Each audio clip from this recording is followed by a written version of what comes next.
Is the MOZA Mini MX compatible with my phone, especially if my phone is an Android? Let's find out. First of all, the MOZA Mini MX is a phone gimbal. Its main purpose is to help you stabilize your smartphone camera while shooting videos. It also happens to be foldable and lightweight. There are two ways to shoot videos with the MOZA Mini MX. One way is to use the native camera app which comes with your phone. The other way is to use the MOZA Genie app. So, is my phone compatible with the MOZA Mini MX?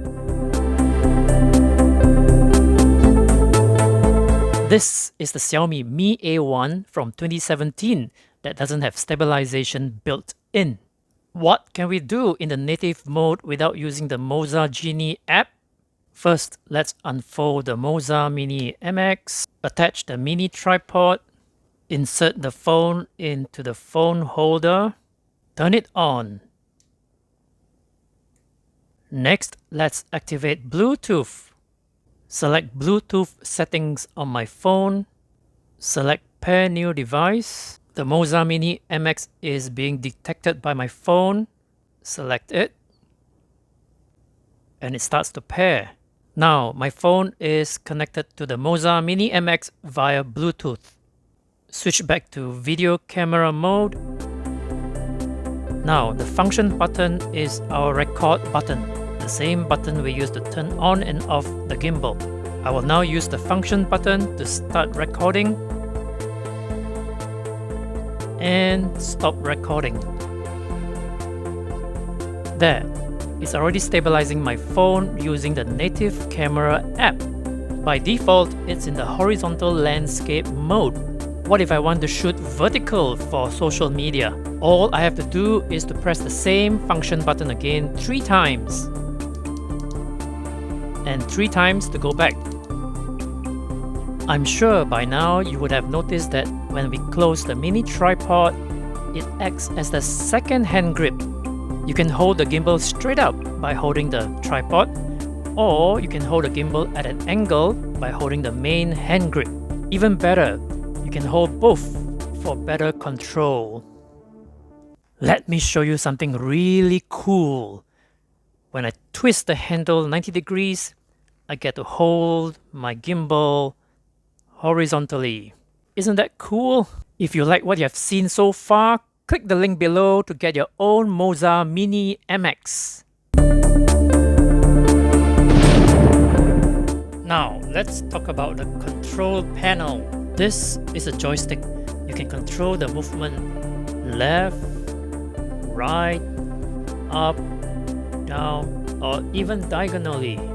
Now, for the plus and minus button, toggle them to change the FM, which means follow mode.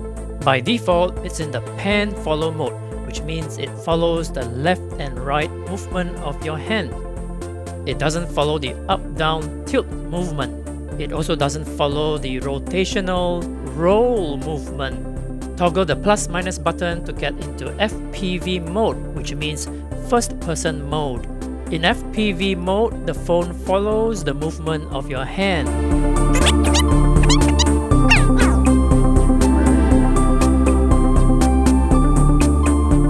Then there is what they call the Inception mode.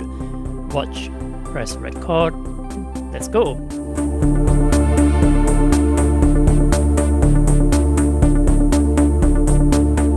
Now let's talk about the trigger. Use the trigger to lock the direction of the phone. Very useful when I'm pointing at a subject and walking towards it. Notice how the phone turns smoothly and slowly after you have moved your hand. What if you want to move it faster? Use the trigger. You can also use it upside down to do that low angle shoot.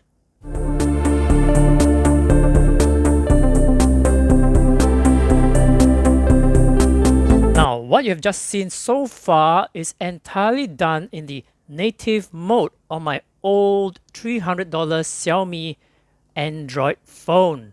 Wait Don't go away yet. We will now activate the MOZA Genie app to see what else it can do. If you are already happy with what it can do so far, go to the link below to get your own MOZA Mini MX. Now let me activate the MOZA Genie app.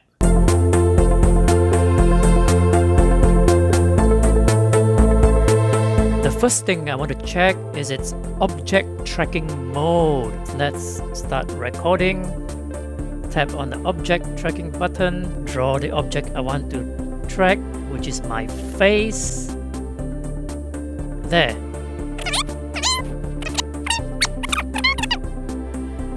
Can the MOZA Genie track objects instead of just my face? Let's check it out. I'm gonna place it in front of the camera, select object tracking command, and then select the object.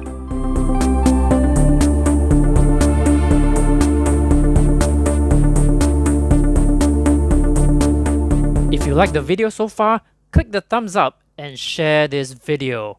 And then there is that smart gesture control. Put out the peace sign to start recording.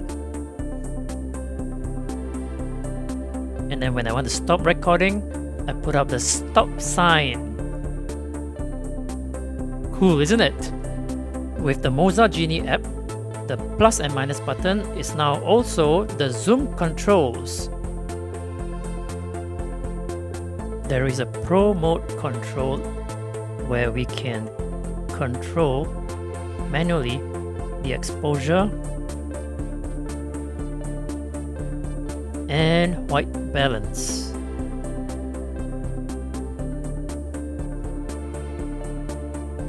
Remember, this is not a sales video, it's a test and review video. So I'm going to reveal 3 things that I don't like about this MOZA Mini MX. First, I wish the mechanical angles could be wider. It's a bit too narrow right now. Second, I wish there is an extender built in so that I can raise the camera higher. And third, motion time-lapse seems to be missing. I hope they will put it in the next version of the firmware upgrade. You have just seen what the MOZA Mini MX can do with my old Android $300 phone. So what are you waiting for? Go to the link below to purchase your own MOZA Mini MX. If there's anything else you'd like me to test with the MOZA Mini MX, leave them in the comments below. And if you haven't done so, subscribe! This is Adrian Lee from videolane.com. See you in the next one.